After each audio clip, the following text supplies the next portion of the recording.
What are my walls? A Yid must have walls. Certain things they don't do.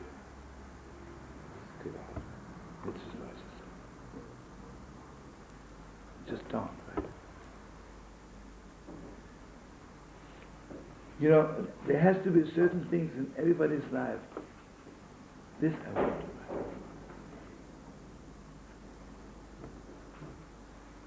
Well, you know something, God should give us strength. Like being angry, yelling at children, hitting children, hitting people, you know. Hitting people.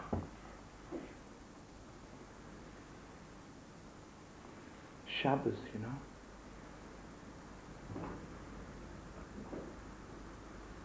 I don't want to tell you anything bad.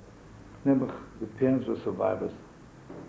I met this boy, you know, Nebuch, in an insane asylum. Broke neck.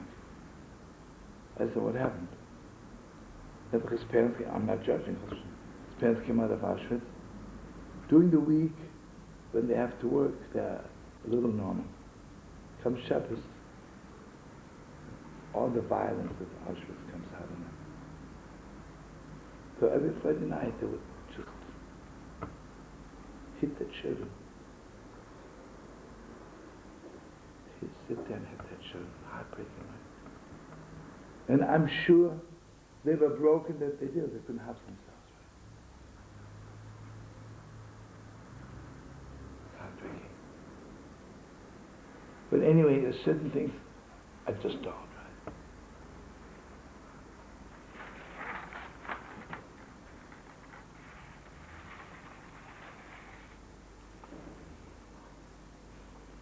You know what is done? When someone asks me for a favor, Halabah, you know.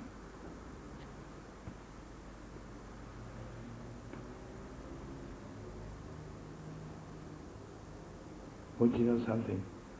The Heilige chanukah, the Heilige of David Moshe, wanted so much to go to Israel, all his life. Always when something went wrong, obviously it's not. It was not time for him to come. Or he couldn't get a passport, you know, those times the Turks were in Israel. So one day he said, I want to go to Israel. I promise you, I won't say anything bad about Israel. You know what that means? That they're still the Meraglim, the spies. The world is still contaminated with spies. Nobody ever says bad things about the United States, about Japan. Have you seen people walking around saying bad things? About Israel. It's crazy, right? What do you want of Israel?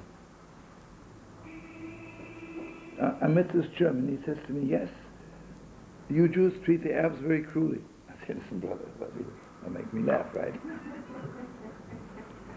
I told him that I saw this cartoon. A person has banana peels over his ears, 2 bananas sticking out from his nose, and a porch tag on his head. And he goes into the therapist. He says, I'd like to talk to you about my brother.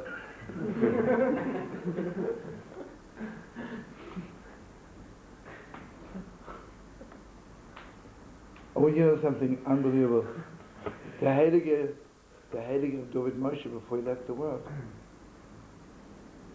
he called his son, the Heilige B'schor, you know, his beyond, and he said, I want you to sit in my seat. He says, I bless you, you should make it Israel.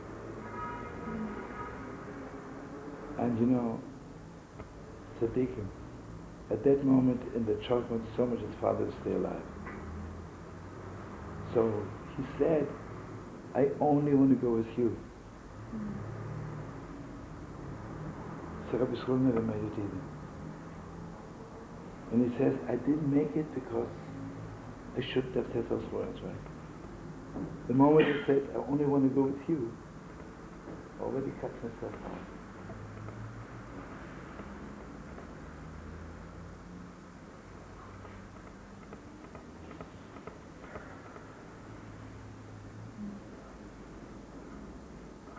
We just remember, we were learning yesterday, on the first day of Chanukah is when God says to Avraham Avinu, go to the land which I will show you. You know why Caleb and Yeshua didn't say anything bad about Israel? Because they were privileged to see the land the way God showed it to Avraham. You remember learning, it was not with prophetic eyes. You know, we're talking about light. I'll tell you something. I'll bring down an Eskimo who knows nothing. I mean, have nothing against Eskimos, but they're cute little Eskimo, right? It'll show him the holy wall. He has good eyes. He just came back from an ophthalmologist. He says, my eyes are good. What does he see? It takes the lowest he that looks at the holy wall what he sees, right? So it's not the seeing, physically seeing. Beyond seeing, right? So Chanukah, when I initiate the third temple, is the way I look at every Yid, the way I look at my wife, at my children, the way I look at the world, right? The way I look at the world.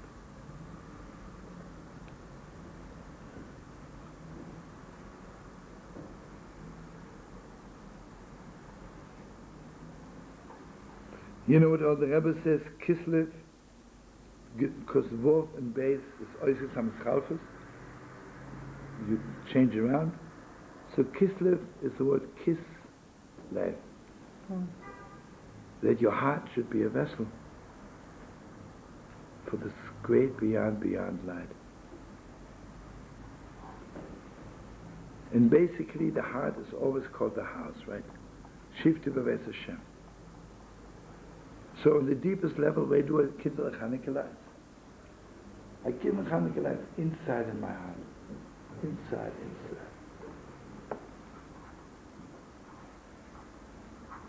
I heard in Boba at one time, the Holy Sun, can you imagine how he was shining, right? When he was kindling Chanukah light, you could look in his face. I couldn't. Angels in heaven don't have this glory.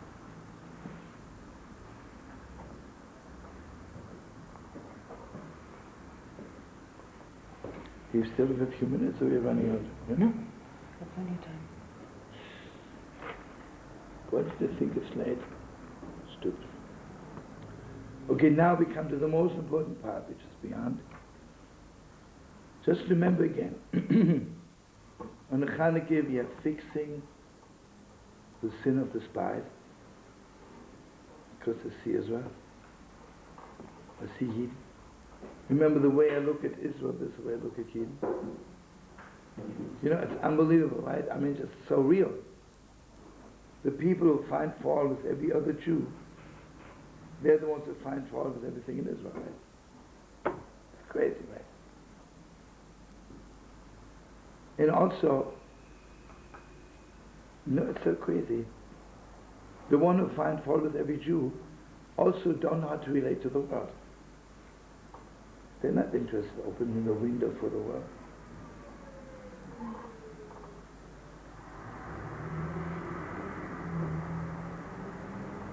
The last day of Chanukah, I'm sure we maybe have more time in Chanukah to win, but right now just to know it in case I don't see you.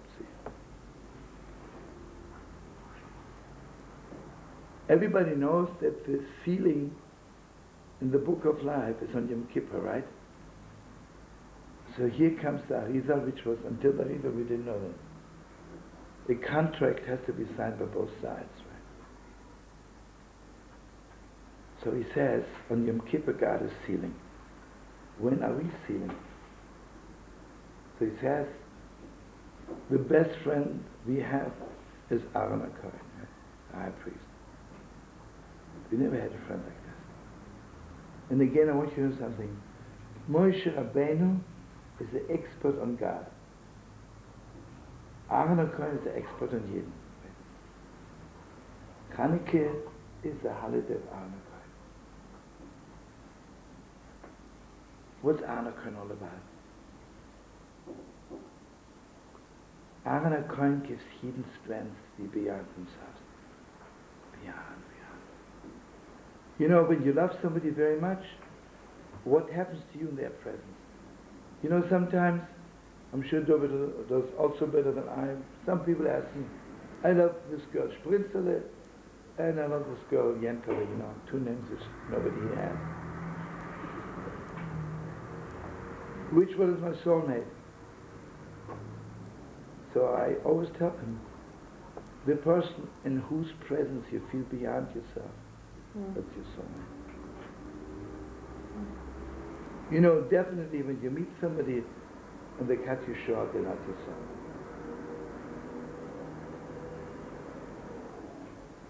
Well, you know what's really a good father and a good mother? A good father, good mother is in whose presence the children feel beyond themselves. You know, sometimes when you meet somebody who mamish believes in you, right? And their presence you feel beyond yourself.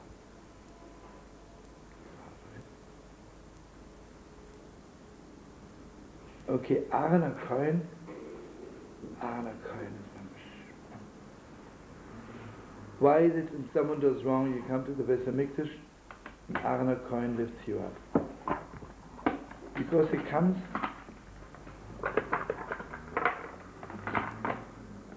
Okay, imagine this healer that comes and he says to chanukah, I want you to know, listen, the Beis HaMikdash, when you desecrate the Shabbos, you have to bring a sacrifice. He comes to chanukah and says, go out, Heilige chanukah. He didn't so much know about Shabbos so much, and desecrated the Shabbos so much. I come to bring a sacrifice. So you would say chanukah, Mamish takes a whip. Says, oh, you should be punished. You're disgusting. How dare you calling yourself Jew, right? What chanukah do?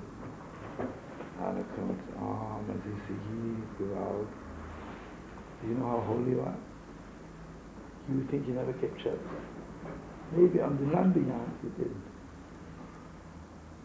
See, chanukah would open all the gates of heaven. Suddenly he would realize, I was always Shabbos day. I was always Shabbos day. You know, when I come to Paris, on Wednesday, 10 o'clock, on Wednesday from 10 o'clock on, I'm in Paris. When you stand by the Holy Wall, how does it feel? Like I'm there all the time. Was there ever a time that I wasn't there? So chanukah is beyond.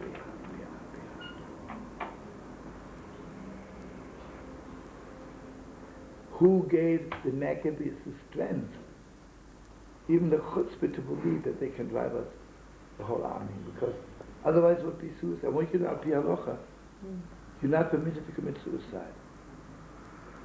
If, according to the Torah, it would be impossible to drive out an army of 400,000 with 70 Kohanim, would be suicide.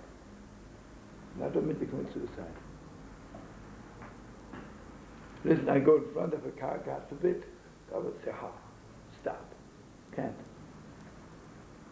Unless I'm Yehuda Maccabee, right? Because it was a Kohen. Now listen to the steepest depth. Why did the Chashmonaim really take away the kingdom from David HaMelech? Because the Ishbita says they realized the Yidden are so broken. He don't have 1 ounce of energy left, not 1 ounce of self-confidence. Just give up, right? They think they're doomed to be killed, etc. You know, the Greeks would come, grab a Yid, slap him to the Holy Temple. You want to bow down to an idol? He says, no, kill him. No resistance, nothing, right? I don't want to say anything bad, you know. I don't want to say anything bad, but imagine Judah Maccabee would have been in Poland, you I don't know if some of you know, remind me to come back, that the Ishbitzer, you know, the Warsaw Uprising was, when was it, 44, right? 45. 43, yeah. Do you know when the Ishbitzer, the Edi Gradzina, was planning an uprising? 1940. Before Auschwitz. He says, because Yidden still believe that they just don't treat them so good. So he says, don't kill yourself, they want to kill us. And I don't want to be killed without resistance. I don't care, but no one just let them kill me. It's one of the most heartbreaking stories. The Heilige Ishbitzer, I mean Radzina. You know, Ishbitzer and Radzin, it's like the Brooklyn and Manhattan was same city but on the other side. He got weapons, he made contacts with the whole world, and he was sitting in a bunker, and he was like in touch with all his helpers. Someone denounced him. The Nazis hung out signs for every hour. And let's say the uprising was supposed to start Wednesday, let's say. Tuesday, someone denounced him to the Germans. They put up signs that for every hour the rabbi doesn't come and give himself up, they'll kill 10 Jews. So the real student says, we're talking here about millions. What can you do? We need the rabbi, tomorrow's the uprising, and we'll save maybe millions of Jews, right? And again, some idiots went and told the rabbi. The rabbi went to the mikveh, put on talis and tefillin, give himself over to the Nazis. God. And a few days later, they found, like, even too cruel to say, his ears cut off, and his eyes lying around, his nose, every part of his body just thrown around in the marketplace. But you know what it is? He mamish knew what Yidden can do, right? He mamish knew what Yidden can do.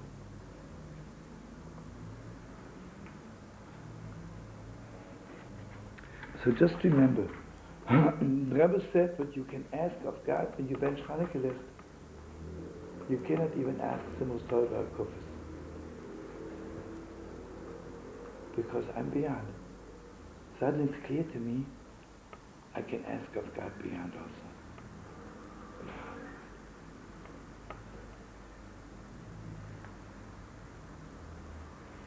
This is deeper than growing.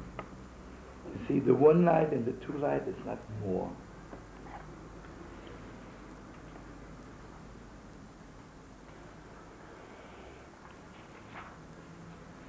So, Mamash Chanukah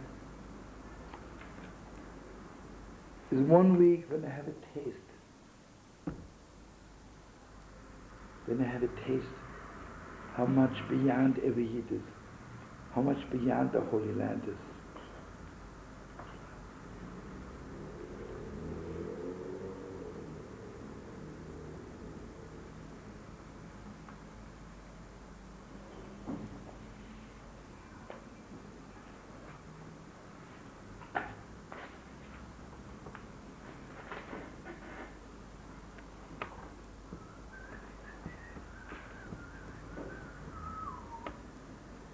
Again, I can know Shabbos none beyond.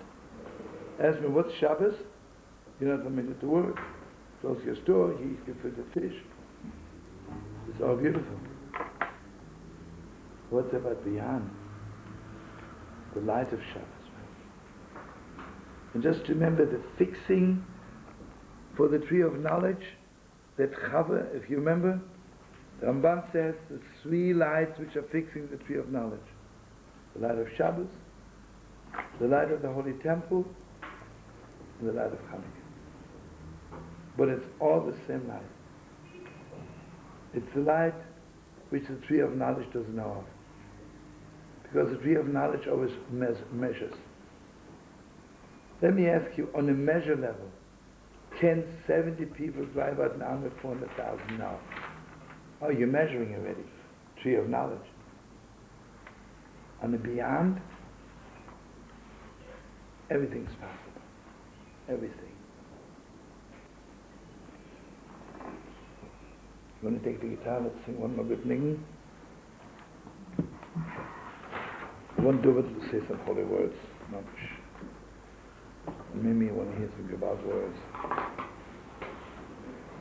You sure you got to say something? Will you answer some of the questions too? I'm sorry, what? Will you answer some of the questions we had learning too? Sure, I'd love to, because I want to hear from everyone. Just the only thing you have to promise not more than 2 minutes. Oh. Where's my beyond pick? You said you don't have one, beyond have one. Okay.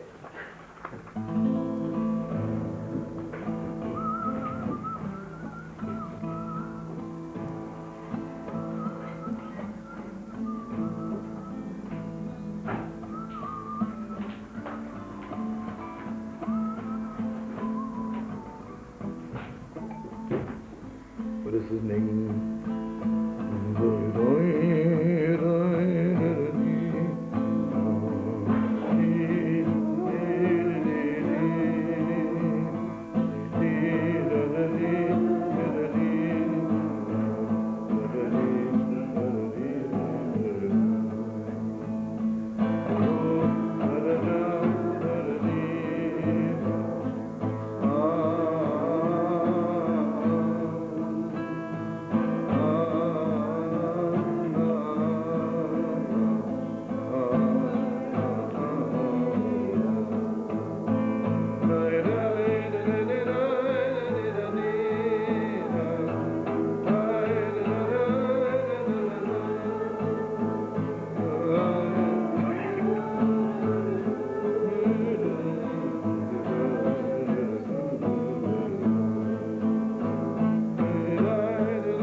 about the Ashan, what it is when you're looking at the tzaddikim. It was in the, I think It's already here.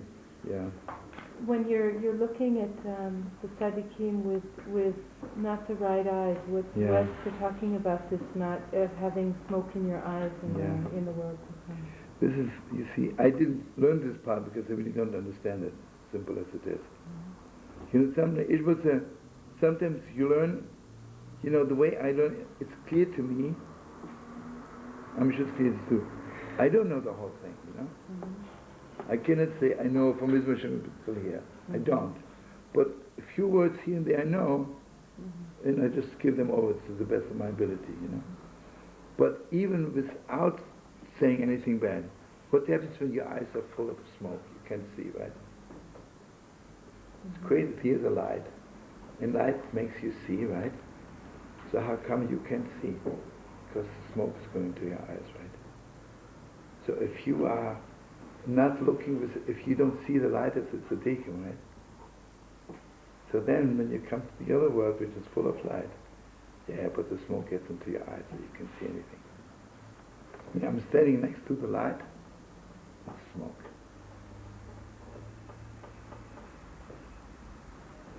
You can stand in Yerushalayim and say bad things, right? Heartbreaking now. But the Gemara, you know, the Gemara is such a strong way of saying things. The eyes are full of smoke.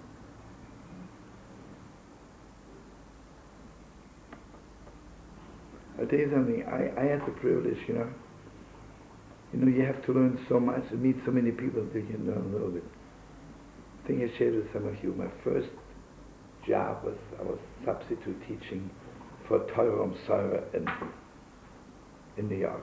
They had all those day schools, yeshivas, and I needed the rubles. Anyway, I was going to Columbia University at that time, I needed a bit money. I was substitute teaching, you know, for a day, for two, sometimes a week. My first job.